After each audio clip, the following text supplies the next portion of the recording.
Capítulo 27. La curación del sueño. Apartado 2. El temor a sanar. ¿Es atemorizante sanar?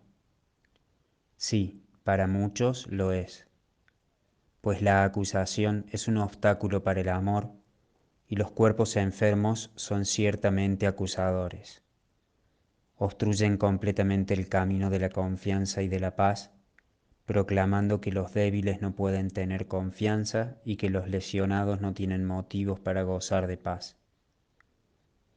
¿Quién que haya sido herido por su hermano podría amarlo aún y confiar en él? Pues su hermano lo atacó y lo volverá a hacer. No lo protejas, ya que tu cuerpo lesionado demuestra que es a ti quien se debe proteger de él. Tal vez perdonarlo sea un acto de caridad, pero no es algo que él se merezca.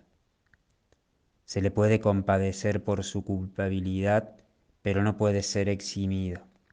Y si le perdonas sus transgresiones, no haces sino añadir otro fardo más a la culpa que realmente ya ha acumulado. Los que no han sanado no pueden perdonar, pues son los testigos de que el perdón es injusto. Prefieren conservar las consecuencias de la culpa que no reconocen. No obstante, nadie puede perdonar un pecado que considere real, y lo que tiene consecuencias tiene que ser real porque lo que ha hecho está ahí a la vista. El perdón no es piedad, la cual no hace sino tratar de perdonar lo que cree que es verdad. No se puede devolver bondad por maldad, pues el perdón no establece primero que el pecado sea real para luego perdonarlo. Nadie que esté hablando en serio diría: hermano, me has herido. Sin embargo, puesto que de los dos yo soy el mejor, te perdono por el dolor que me has ocasionado. Perdonarle y seguir sintiendo dolor es imposible, pues ambas cosas no pueden coexistir. Una niega a la otra y hace que sea falsa. Ser testigo del pecado y al mismo tiempo perdonarlo es una paradoja que la razón no puede concebir, pues afirma que lo que se te ha hecho no merece perdón. Y si lo concedes, eres clemente con tu hermano, pero conservas la prueba de que él no es realmente inocente. Los enfermos siguen siendo acusadores. No pueden perdonar a sus hermanos ni perdonarse a sí mismos. Nadie sobre quien el verdadero perdón descanse puede sufrir, pues ya no exhibe la prueba del pecado ante los ojos de su hermano. Por lo tanto, debe haberlo pasado por alto y eliminado de su vista. El perdón no puede ser para uno y no para el otro. El que perdona se cura, y en su curación radica la prueba de que ha perdonado verdaderamente y de que no guarda traza alguna de condenación que todavía pudiera utilizar contra sí mismo o contra cualquier ser vivo. El perdón no es real a menos que os brinde curación a tu hermano y a ti. Debes dar testimonio de que sus pecados no tienen efecto alguno sobre ti para así demostrar que no son reales. ¿De qué otra manera podría ser él inocente? ¿Y cómo podría estar justificada su inocencia, a menos que sus pecados carecieran de los efectos que confirmarían su culpabilidad? Los pecados están más allá del perdón simplemente porque entrañarían efectos que no podrían cancelarse ni pasarse por alto completamente. En el hecho de que puedan cancelarse radica la prueba de que son simplemente errores. Permítete ser curado para que de este modo puedas perdonar y ofrecer salvación a tu hermano y ofrecértela a ti. Un cuerpo enfermo demuestra que la mente no ha sanado. Un milagro de curación prueba que la separación no tiene efectos. creerás en aquello que le quieras probar a tu hermano. El poder de tu testimonio procede de tus creencias, y todo lo que dices, haces o piensas no hace sino dar testimonio de lo que le enseñas. Tu cuerpo puede ser el medio para demostrarle que nunca has sufrido por su causa, y al sanar puede ofrecerle un mudo testimonio de su inocencia. Este testimonio es el que puede hablar con más elocuencia que 1000 lenguas juntas, pues le prueba que ha sido perdonado. Un milagro no le puede ofrecer menos a él de lo que te ha dado a ti. De esta manera, tu curación demuestra que tu mente ha sanado y que ha perdonado lo que tu hermano no hizo. Y así, él se convence de que jamás perdió su inocencia y sana junto contigo.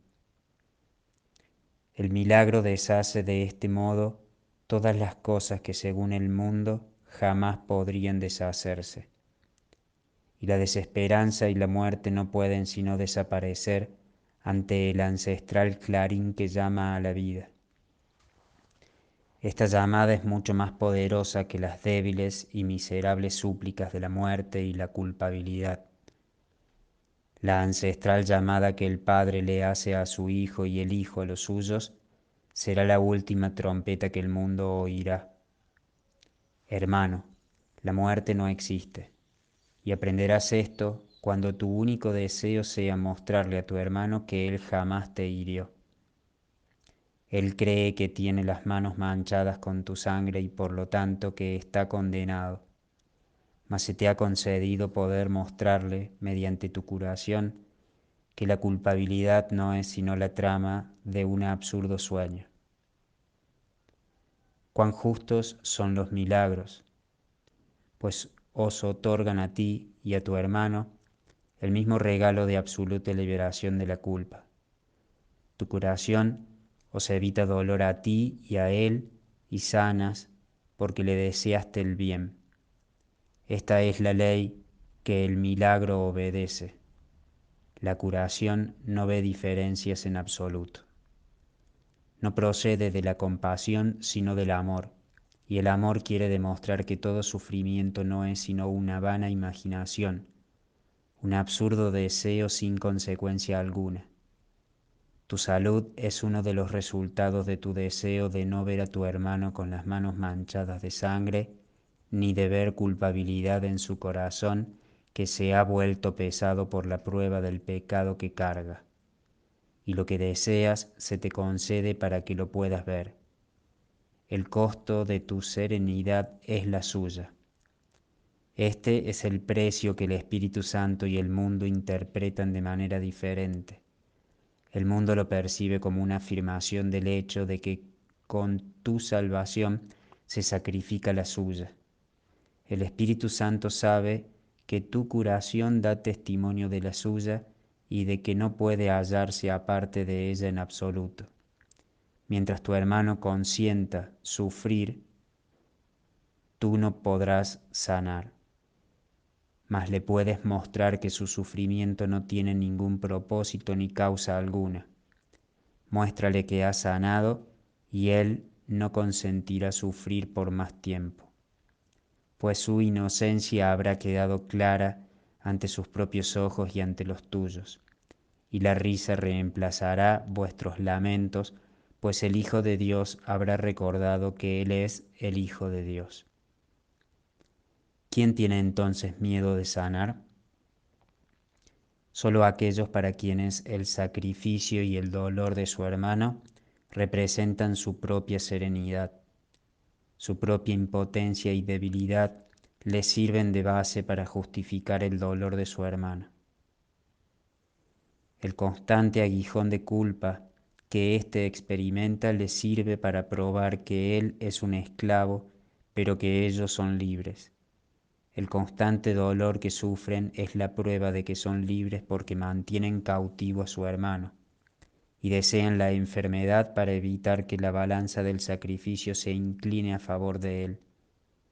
¿Cómo se podría persuadir al Espíritu Santo para que se detuviese por un instante, o incluso menos, a razonar con semejantes argumentos en favor de la enfermedad? ¿Y es acaso menester demorar tu curación porque te detengas a escuchar a la demencia? Tu función no es corregir. La función de corregir le corresponde a uno que conoce la justicia, no la culpabilidad. Si asumes el papel de corrector, ya no puedes llevar a cabo la función de perdonar. Nadie puede perdonar hasta que aprende que corregir es tan solo perdonar, nunca acusar. Por tu cuenta no podrás percatarte de que son lo mismo y de que por lo tanto no es a ti a quien corresponde corregir. Identidad y función son una misma cosa y mediante tu función te conoces a ti mismo. De modo que si confundes tu función con la función de otro, es que estás confundido con respecto a ti mismo y con respecto a quién eres. ¿Qué es la separación sino un deseo de arrebatarle a Dios su función y negar que sea suya? Mas si no es su función, tampoco es la tuya, pues no puedes por menos que perder a aquello de lo que te apropias. En una mente escindida, la identidad no puede sino dar la impresión de que está dividida. Nadie puede percibir que una función está unificada si ésta tiene propósitos conflictivos y objetivos diferentes. Para una mente tan dividida como la tuya, corregir no es sino una manera de castigar a otro por los pecados que crees son tus propios pecados. Y de este modo, el otro se convierte en tu víctima, no en tu hermano, diferente de ti por el hecho de ser más culpable y tener por lo tanto necesidad de que lo corrijas, al ser tú más inocente que él. Esto separa su función de la tuya y os da a ambos un papel diferente. Y así no podéis ser percibidos como uno y con una sola función, lo cual querría decir que compartís una misma identidad y un solo objetivo. La corrección que tú quisieras llevar a cabo no puede sino causar separación, ya que esa es la función que tú le otorgaste. Cuando percibas que la corrección es lo mismo que el perdón, sabrás también que la mente del Espíritu Santo y la tuya son una, y de esta manera habrás hallado tu identidad. No obstante, Él tiene que operar con lo que se le da, y tú solo le permites ocupar la mitad de tu mente. Y así, Él representa la otra mitad y parece tener un propósito diferente de aquel que abrigas y crees que es Él tuyo. De este modo, tu función parece estar dividida, con una de sus mitades en oposición a la otra. Estas dos mitades parecen representar la separación de un ser que se percibe dividido en dos. Observa cómo esta percepción de ti mismo no puede sino extenderse y no pases por alto el hecho de que todo pensamiento se extiende porque ese es su propósito debido a lo que es. De la idea de que el ser se compone de dos partes, surge necesariamente el punto de vista de que su función está dividida entre las dos. Pero lo que quieres corregir es solamente la mitad del error que tú crees que es todo el error. Los pecados de tu hermano se convierten de este modo en el blanco central de la corrección. No vaya a ser que tus errores y los suyos se vean como el mismo error.